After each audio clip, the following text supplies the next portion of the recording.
A quick note before we get into the episode. Oversharing is a podcast for entertainment purposes only. It is not a medical podcast and does not constitute medical or psychological advice. Always seek the advice of your physician or mental health professional. Hello and welcome back to Oversharing. I'm Jordana Abraham. And I am Dr. Naomi Bernstein. How is it going as you do your return to school stuff? Back to school already. You guys start a lot earlier, I feel like, in Texas than you do in New York. Yeah, I'm a New Yorker, so this is still really weird for me. We started on August 12th, which is like not even Labor Day yet. Right. It's like crazy because it's like I feel like all the fall stuff has already started. Like all the fall like advertising and like once you start seeing the Halloween advertising and you're like, wait, everyone relax. Yes. It's still summer. Yes. Like, where are you going? Totally. It kind of reminds me of what we talk about where you're like, you're always looking for the next step. You're always looking for what's coming next. Like just enjoy. Why can't we just enjoy the moment? Right. Because you spend more money when you are like doing the buying and preparing for the next thing. It's kind of like gets you to think, all right, I got to get to the next best thing and buy the, pumpkin latte and, right. the Halloween decorations. And it is kind of exciting. Yeah. I mean, like, but when it's not summer, I'm always excited for summer. And now it is summer. It's very, right. And you're like rushing it away. It is kind of a perfect symbolic representation of the struggle that people have, which is like, it's kind of exciting to think that there's something more than this.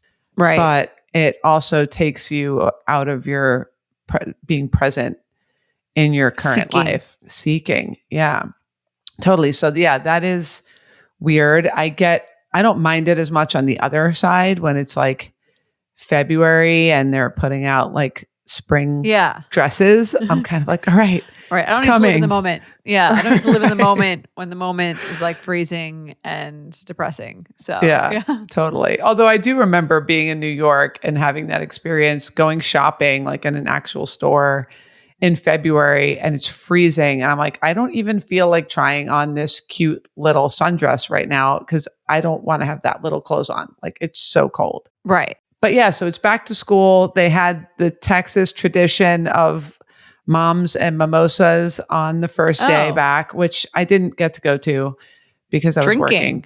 But it's like a back to school, rager? Mom's party rager that starts like right after you drop your kids off. Organized by the school? No, it's organized by the moms. Oh, okay. Outside of school. That sounds more appropriate. Yeah, no, it's not organized by the school. I don't know. It's just a thing the moms do. I didn't go to it, but it's a funny concept of like the celebration of children being back in school. So that happened. And then I went to the middle school schedule walkthrough, it's just so weird to be. The kids all are really not looking forward to going back to school, especially the middle schoolers. And when I go to this and they're like a little anxious and wanting the things and I want to spend money on this perfect outfit and this, and I'm just like, who cares? Just go. If they're really your friends, they'll love you no matter what. They're not going to love you because you have like the panda dunks sneakers that everyone has, or it's not how middle school works. Yes. There's no unconditional love in middle school. Yes. And then first day of school, I'm waking up at like 5:30 to blow dry their hair and put curls in it. And I'm like doing all the things, but which is only a first day of school thing. We're not doing that I anymore. Remember that. Yeah. No, I remember. It was like the first day you had your first day of school outfit. It was like your big first impression outfit. I remember this, and everyone wear their like in my day, like their little like short Abercrombie skirts. But then like by 3 weeks later, you were wearing sweatpants and you were like literally rolled out of bed with like a messy bun. Yeah, totally. But when I was walking through the halls with them, I was like, I could see why they want all the things. Like I felt intimidated by how like cute and stylish all these like 13-year-old girls were. I was like, I should have gotten dressed for this. Like walk through. I'm like, their hair is perfect and these curls. I'm like, are these girls doing a curling iron? Who's curling these 12 and 13 and 14? Are they curling their own hair? The full head, all the curls. TikTok, you could probably learn all of it. Like, Oh where did you my learn that gosh. stuff when you were growing up? You had to like have someone show you. I remember globbed you a bunch of gel in my hair. As did I, a whole bottle of LA Looks Ultimate Curl. Yeah, gel. level 7, level 8, whatever the highest was. But I remember you at some point, actually, like maybe when I was in high school or middle school, like ironing my hair for me. I remember the first time like I saw a flat iron when I was in college. I was like a senior in college, and one of my housemates brought home a flat iron, and she was like, this is life-changing. Like, truly you just run this thing over your hair and it makes it straight. And it was like, I probably came home that next time I came home and I was like, give me your head. We're doing this. Like, I've found the what's the word? The magic solution. The fountain of youth for curly haired girls. So yeah, it was an experience. It almost felt like for a second, like the Freaky Friday, like I was the mom, like walking through the halls of the middle school and being like, okay, I could see maybe we will buy, the Lululemon, leggings and top and, buy all the crap that you want, because I could see why this feels uncomfortable when everyone else is like looking so perfectly pruned. Right. Yeah. And I'm like, it's hard to keep up. Put on a t-shirt and shorts, go to school. I mean, some kids actually, I think, like that. Like they like getting ready and they like being putting together. I think like it was never mine. I assume that was never yours either, your style, in terms of like, you were never like the most fashionable girl with like everything looking perfect in them. But like my some morning people, that's routine, almost like a passion. Yes. Yeah. Maddie likes that. My middle daughter, she likes that kind of stuff. Like she would like to wake up at 5:30 and like get out her curling iron and try to do it. But yeah, my morning routine, I always like to shower at night. So for the curly girls out there, maybe it's different now. There's more. You have to kind of like start with wet hair if you want it to be nice. So I would go into the bathroom, turn on the tub, dunk my entire head under like the running tub water, soak the whole thing, and then slick it back in a bun with like the level 8 LA Looks gel, pair of Jenko jeans, baby tee, and that's it. Off You're go. out the door. Like clean out. You invented the clean girl look. Yes. Look at you. Yeah, it's tough. I mean, middle school's tough, I think. Because like, again, tough. There is no unconditional. If I could think of like a place where you're the opposite of being loved just for who you are, where you go to do that, it's not like 7th grade. That's not. Yeah, totally.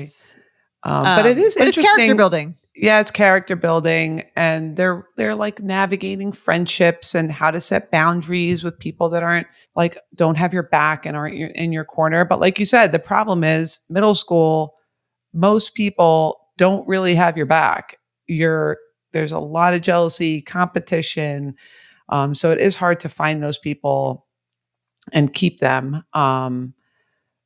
But yeah, it's, you're like also figuring out who you are though. Like you don't even know who you are. So I think a lot of that comes from trying to like form your own identity. And it's sort of like, you almost like need it. You know what I mean? Like there's no way, like if you knew who you were at 11 years old, yes. I think like it probably wouldn't be that fully formed of a self. So it's almost like kind of like, it's like a growing pains thing. Yeah. And you end up figuring out, I think, kind of what feels like the path of least resistance in terms of like, I can fit in here. Like this feels more comfy, like, I have 2 daughters, like you said.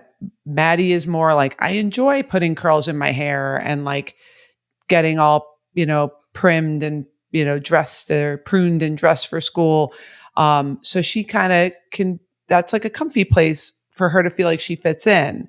And Lila like doesn't enjoy that. So she's almost finding her identity in a way that's like not that. Like she'll find her identity in a way. So I agree with you. Yeah. It can be that place where you're figuring out, like, out of all the places that I feel uncomfortable, which place do I feel the least uncomfortable Yes. in middle school? But I will say it does seem like there's a little bit of a trend towards, like, we've talked about like larger bodies and like not needing like skinny to be the only shape Yeah. that's acceptable. I think it's coming around. Like it's kind of cool to have like a big booty, and like they all like sort of want that. Like, you know, I forget what happened, but like Brooks, my son, made a comment on like, Maddie's butt and said it was like small, and she was like so offended, and she was like, like, Right. how do I, it was like almost the opposite, like saying that she was skinny. It was like offending her, and she wanted to have like a curvier Right. shape. I will say that I feel like obviously social media overall, a lot of bad things to say about it, a lot of damage to be done. But I do think the flip side, positive side is you do get a lot of people who get exposure to like cool, confident people at every size. Mm-hmm.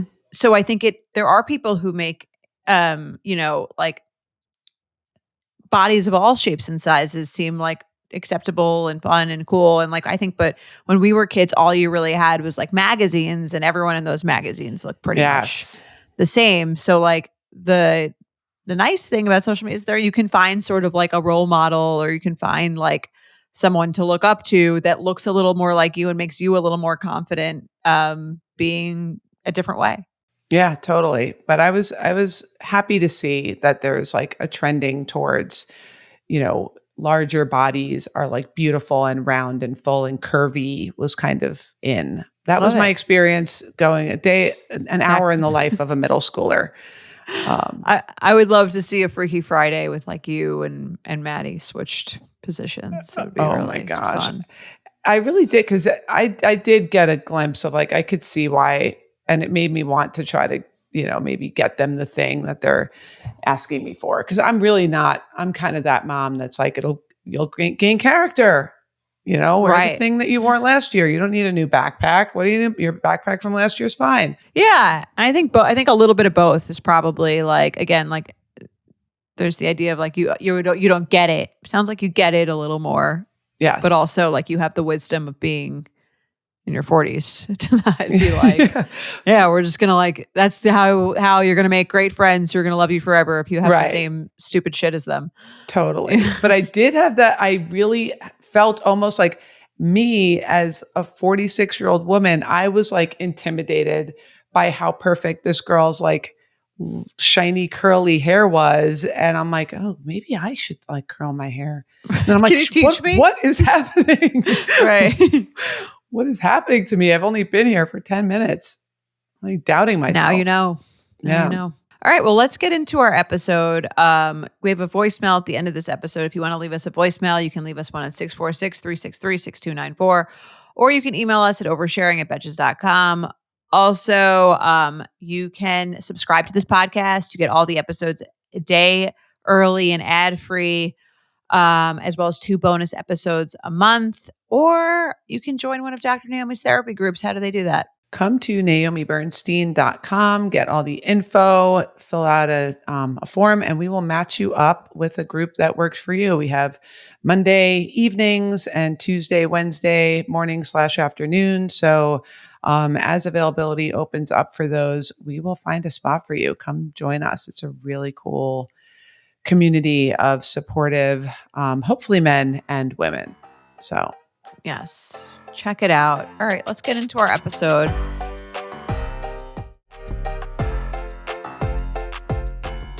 I'll read our first email. Hi, Jordana and Dr. Naomi. I'm a longtime listener. Would love your perspective on something I'm navigating in therapy. My current therapeutic relationship feels much deeper and more intense than what I've experienced in the past. I feel quite a deep attachment to my therapist and find myself thinking about her and our relationship often. My therapist has been incredibly supportive throughout various challenges and painful experiences that have come up in my life during our time working together. She is generous in her care in ways I've not experienced in previous therapy relationships. Though we are close in age and clearly have things in common, she shares appropriately about herself when it's relevant. She has certainly never crossed any professional boundaries. This level of support is meaningful to me, and I'm super grateful for it, but it intensifies my attachment in ways that feel both healing and overwhelming. I'm wondering, is this level of therapeutic attachment normal and potentially beneficial, or should I be concerned about feeling too dependent?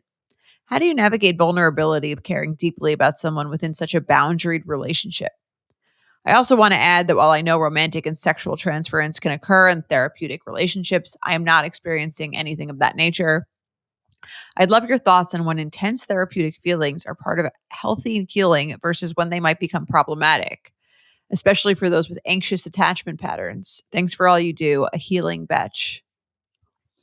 Is anyone Yeah. obsessed with you like this? uh, not that I've experienced, but I do think it can be really hard to have this relationship that's so different than every other relationship in your life. Like if you meet another woman in your neighborhood and you hit it off and she checks up on something that you told her about and she's there for you and you have things in common and maybe you have a couple laughs and you're kind of like, cool, let's hang out more. Right. Like I want to know more about you. Like let's be friends and let's like do these things together that we have in common. And this relationship is this weird, I validate it's this weird space where you're like, I really like you.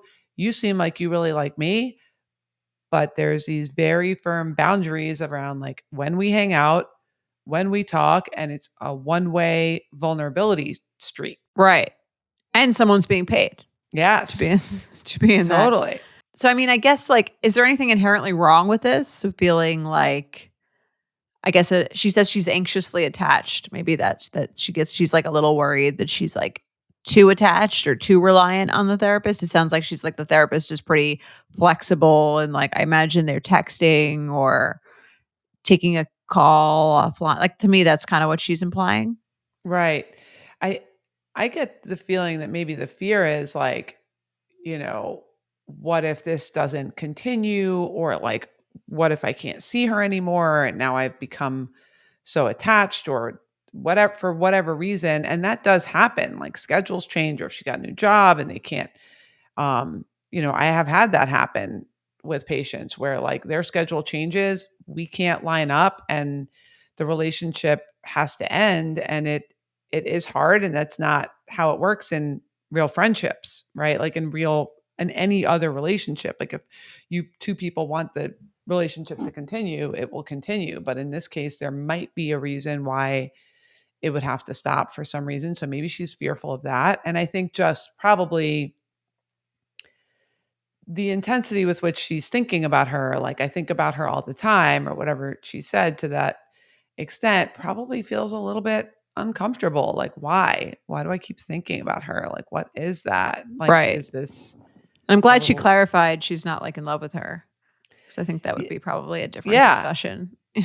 But I think there is a thing where it's almost like, being cared for in this way can just really make you feel. I think there's like a hole in her heart that probably was there that's being healed by this therapist. And then it feels like, Mhm. again, almost a little bit of this like seeking, like, I want more of that feeling that comes Right. from this like really healing, supportive relationship. So, like, it's not enough to have that 45 or 50 minutes a week that she's like thinking about her outside of that. I do wonder if if some of it is like, what does she think about me? Like, Right. I wonder if she likes me. I wonder if there is a piece of it that's like, just kind of that, Is it like, authentic? Is like right. her like care for me, like would that exist outside of this therapeutic relationship? I think I've thought that before when speaking to a therapist. Like, I think it's a question that most people in therapy sort of have at some point um, of like, am I thinking about this relationship or am I thinking about the way that I think about this relationship in the same way that this other person does, even though they're on the other side? Because I think on one hand, and you say this a lot, like your therapist is sort of supposed to be there to like model a really healthy relationship, Right. right? And so if that's your only or one of your only really healthy relationships, I can see why you're like, this is like the only, and I remember thinking that too. I was like, oh, this is like one of the only people who like truly cares or like Yes. truly understands me.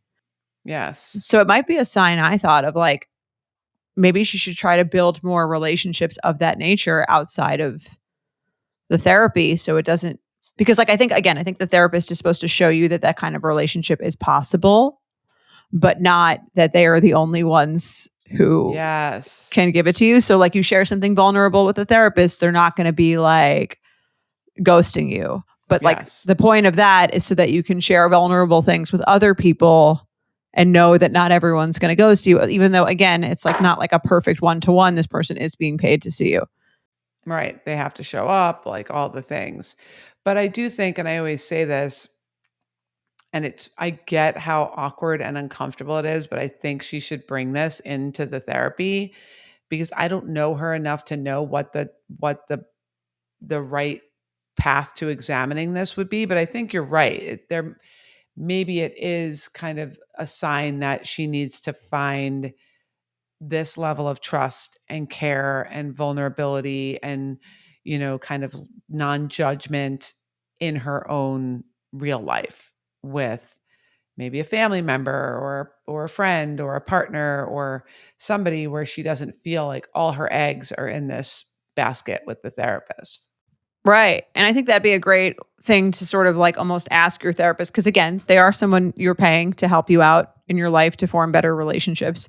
I think she could almost phrase it as like, I feel like so connected and so attached to you in this relationship. Like, I would love to be able to build that kind of relationship with whoever in her life. Maybe she could feel like she could get there with my mom, my partner, my friend. Like, how can we work on like how to get to that level in relationships in the real world?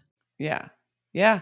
And it's hard because I think what happens, and a lot of times when people start to feel really lonely and depressed and kind of have that anxious attachment, is like we are born with a primary attachment, and that is your typically mother, sometimes father, parents, whatever.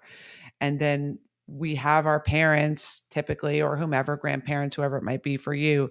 You have like your primary attachment.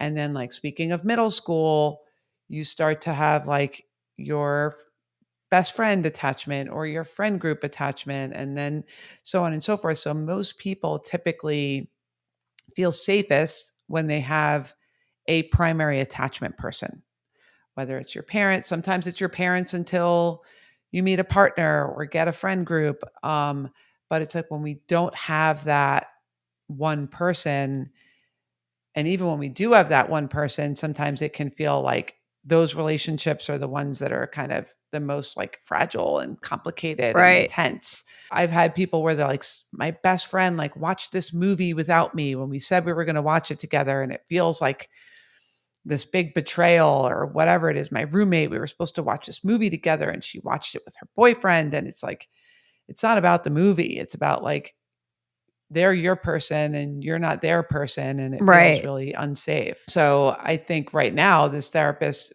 might be her primary attachment person, which I get can feel scary when it is a transactional relationship. So I do agree. I think it would be great to bring it up and see, and it might be uncomfortable and require like the next, like you've done the work to attach to this therapist, like you've done the work to be vulnerable, open up, like do all the things to attach to this person. And I think the next uncomfortable level for you guys, and it would be great to bring it up with her, is to try to do that outside of this therapy situation.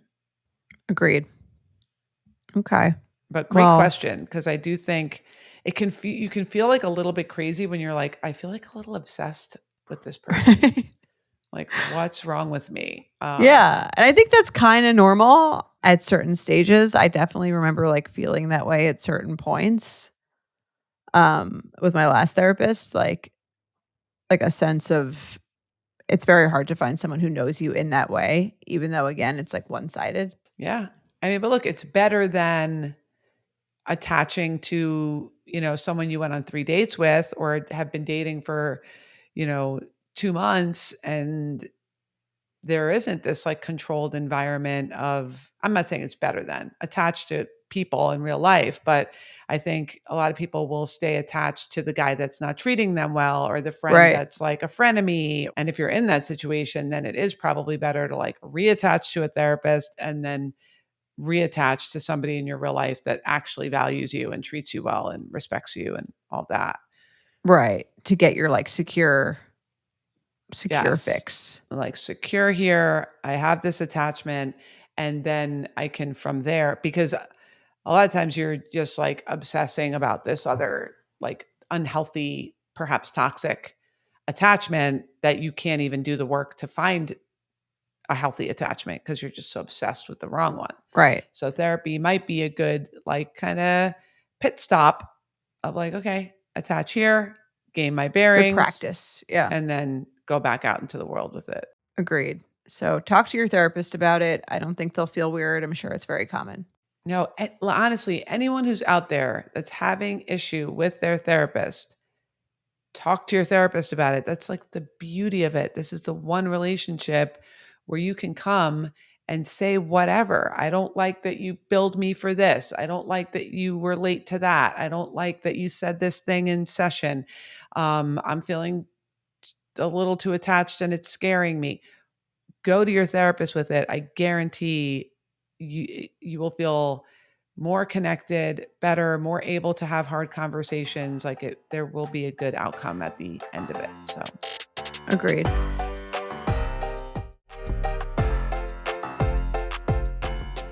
All right. Let's do a Betchicist. Do you want to read this one? yes, I will read this. Hi, Jordana and Dr. Naomi, longtime listener here and huge fan of all things Betches. I was hoping for some outside perspective on a situation I'm dealing with. I've been friends with, quote, Emily for about 6 years now. When we became friends, she was my only friend in the area, so we spent a lot of time together. She can be a lot of fun and is not a bad person, but we wouldn't be friends if we met today. She's intense, self centered, and it came out in the last election that we do not align at all on political or moral issues. I could write an essay on the whole thing, but the TLDR is that she's just not someone I want in my life anymore. In the last 9 months or so, I've been heavily backing away from this friendship. I know I probably should have had an honest conversation with her, but I couldn't figure out what to say, so I just stopped spending time with her. She prides herself on being confrontational, and I sort of thought at some point she'd confront me about not hanging out with her anymore, but she never did. We went from seeing each other every week to extremely limited contact. She'll text every once in a while and I'll answer, but we haven't seen each other in person since March. I was pretty sure she got the idea that I didn't want to be friends anymore, even if she didn't care to ask exactly why. My dilemma now: she got engaged recently and clearly expects me to be involved. I can't tell if it's because she genuinely thinks we're still close or if it's because I'm the only person in her life to fill this role. She spends the vast majority of her time with her boyfriend, brother, or uncle and doesn't have any other female friends. It feels dishonest to be part of her wedding, knowing I don't want to be friends anymore, but it also feels pretty terrible to decline to be involved in her wedding. She's already invited me to go dress shopping with just her and her mom. We used to talk about being each other's maid of honor, and the fact that no one else is attending the dress day makes me think she might still expect that. My question: is just going along and being her maid of honor the kind thing to do? Or is it worse to be so involved in someone's big day knowing you don't plan to stay in their life? Should I just say I'm busy? Should I try to have a conversation with her about not wanting to be friends anymore? And what would that even look like now after almost a year of already limited contact? Would love any advice you can give. Please help. A maid of dishonor. This is a tough one. I'm very curious to hear your take because I feel like you're always pro honesty. Yeah.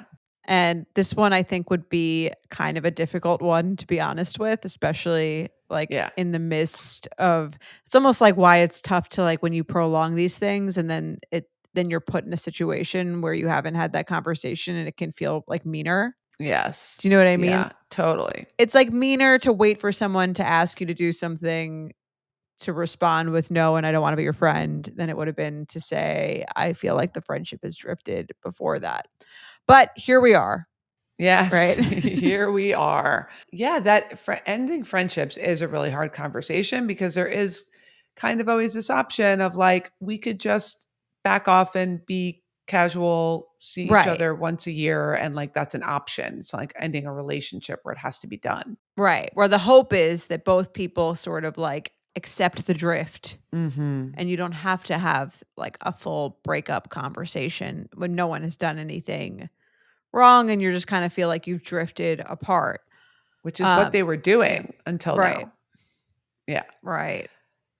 So I think if you were both accepting the drift until this wedding thing comes up, I think the conversation could, if it feels more comfortable, be more about like the wedding and being involved in the wedding and being potentially the maid of honor if she asks you, than about ending the entire friendship. Because I do think that accepting to be the maid of honor and like be in potentially like photos and part of the day and like when you don't really intend to have a big role in her life is probably not the right thing to do. And you probably also don't want to do it. Right. And you're not going to do it with the spirit that she would want you to do it. Yeah, and it's kind of worse to do it, I think, to do it begrudgingly and kind of like hate Yeah. every part of it than to back out of doing it.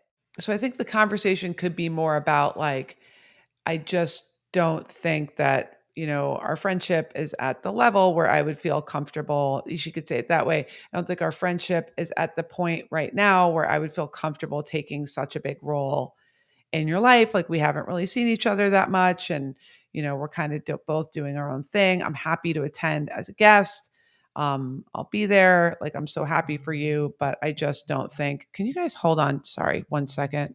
Sure. Someone's calling me repeatedly. Sorry. Give me one It's okay. second. Can you guys hear me? Yep. That was just the weirdest fucking thing that's ever happened. What happened? I What got happened? no caller ID, and this guy is like calling from the Collin County Sheriff's Office. I don't know if this is a scam. I I don't think it know. might be a scam. What is he He's saying? like, you were I've gotten one supposed of to those before. no caller ID twice. He's like, you were supposed to appear as a psychological witness in a trial. Hold on 1 second. This sounds like a scam. Yeah, you were supposed to appear in a psychological trial as an expert witness, and you're currently like under arrestable status for not appearing in court yesterday. And they And need I your was social like, this security number? no, he didn't ask me for that, but I was like, I'll be honest, I'm like, this is coming from a no caller ID. Like I never received anything. This sounds like a scam. I don't know what you're talking about. And he's like, well, I'll call you back from like the sheriff's county's office line. And what's in reference to which patient's name? Like he said something like a murder trial and an insanity plea. I'm like, what I think is I think you would happening? I think if that was the case, you would have heard from the cops by now. Before the trial. Allegedly, he is the cops. Allegedly. But he's saying you missed the trial date. So like you Yeah, would have heard about it was this on the long 11th. before you that's what I'm saying. Like you would have heard from the cops long before you missed the trial date. They would have like come Right. to your house. Hasn't I watch a been lot like of crime with shit. documents about who Specific patients. Did he didn't say the name of the trial of the person on trial? I said, who is this in reference to? I mean, I don't That's know. a scam. It's a These scam. people And are he crazy. sounded a little like stuttery. Yeah, because he was like, "Oh, well, I got one." She's Oh my answering. God. I was like, honestly, the only reason I'm even answering this is because I thought something was wrong with my kids because someone called twice from no caller ID. Yeah, I don't think you're under arrest for not going to a trial that you've never That heard you of. never. And if I was, I would have had to sign a paper. Okay, fine. Yes, you would have said they Fuck would have him. got. Yeah, He just stressed me out. I'm sorry. Yeah, I would honestly, these scammers are like ruining our lives. Like it's just constant. Yes, I could, and I You owe, usually it's always some like dire thing that they're like that's how they get you to like reveal information is by making the stakes so high of like getting your heart rate up and making you feel you're panicked. about to get a penalty for all the back taxes that you haven't paid. You have this ticket that's the speeding ticket that you haven't paid, and now you're going to be under like it's like all this stuff that's like like I just better comply immediately, so I don't like it's very annoying. And I usually don't answer when it's from any number that I don't know. But now they're calling from no caller ID. So now I'm like, oh my gosh, is this like I don't know. I don't even know why I answered, but yeah, you're right. It's Right. It's totally like, a come to scam. my house and show me the paperwork or Oh my don't. Right. gosh. Ugh, We I were in hate the that. middle of a conversation. This is so annoying. These people get a job. Yeah. Seriously. Get a I different mean, what did job. he even Get want a from different me? job. I don't know. I don't know what Probably, he here's the thing. They probably would have led down to like, is this your social security number? No, this is my social. Like, you know what I right. mean? He did Like, know I my think there's, address, which was kind of unsettling. yeah, He said my address, which was just his way of being which like, you can look up. I'm legit and Yeah. I know your Right. address, which is like everywhere. Um, Yeah. I don't think this is how that kind of stuff works. It's so annoying. It's and like like that I'm a constant. psychologist. Like they're just trying to get a little bit more specific of like how they know who I am and like how they could get me.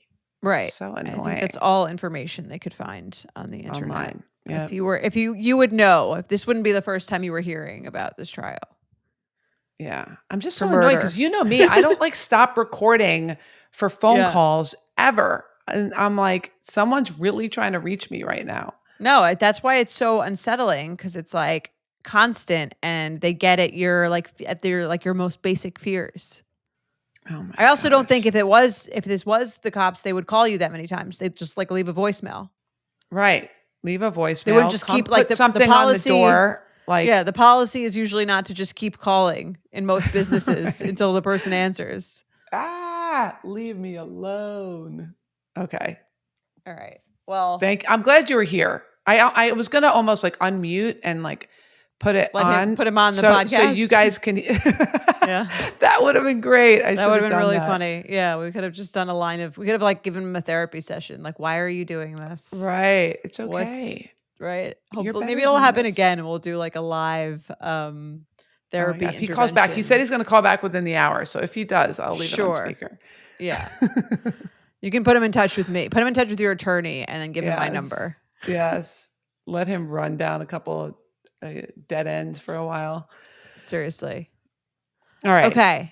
So yeah, I think that if she just kind of phrases it in terms of like, I'm happy to be a guest, but I don't feel like our relationship is at the point where I feel comfortable being, your number one person here.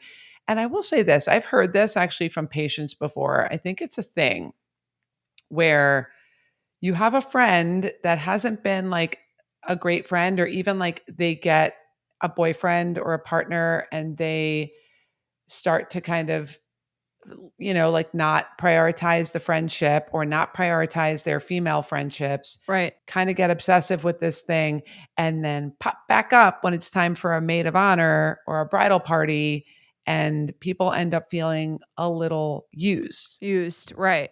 Yeah. No, I could agree with that. The friend, it sounds like that might be what's happening here. Like she didn't care about the fizzle. Right, until she needed her for, like to feel like, "Oh, I need someone to stand up there with me because I'm gonna feel like I don't have any friends," Hmm. which I didn't care about, but again, weddings are such, like, a display of what Yes. your life is.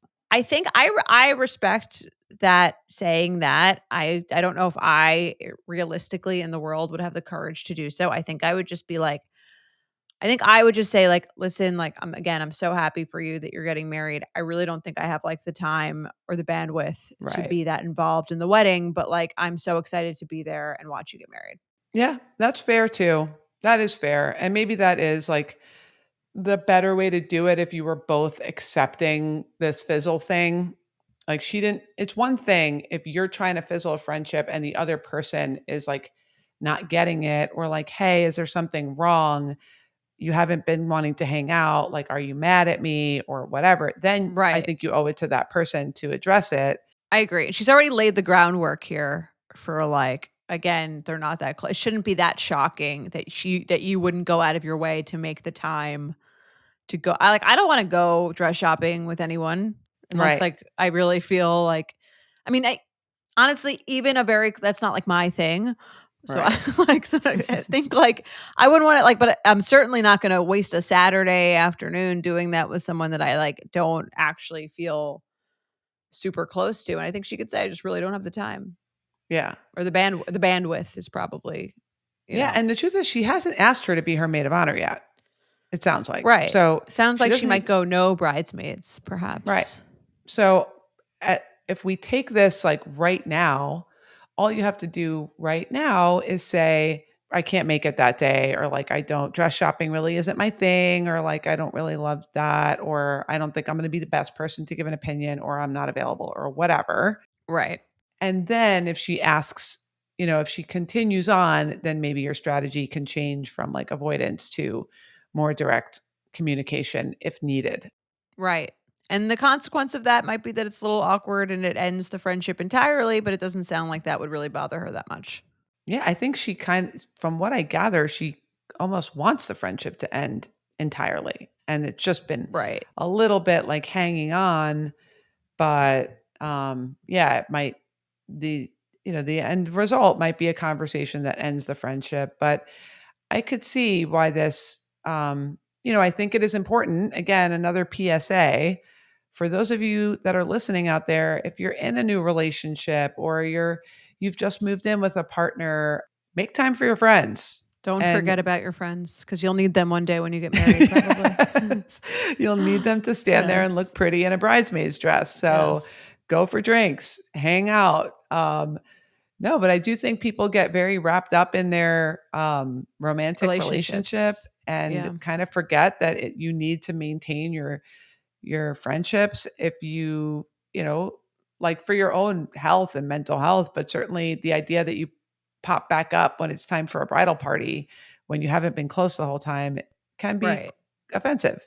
Totally. And expect someone to spend time and money and all that stuff for a non-emotionally intimate relationship is Yes. kind of annoying. I totally validate the listener. So Let us know how that goes. I would love an update on yeah, on for which route sure. you did, how the conversation went.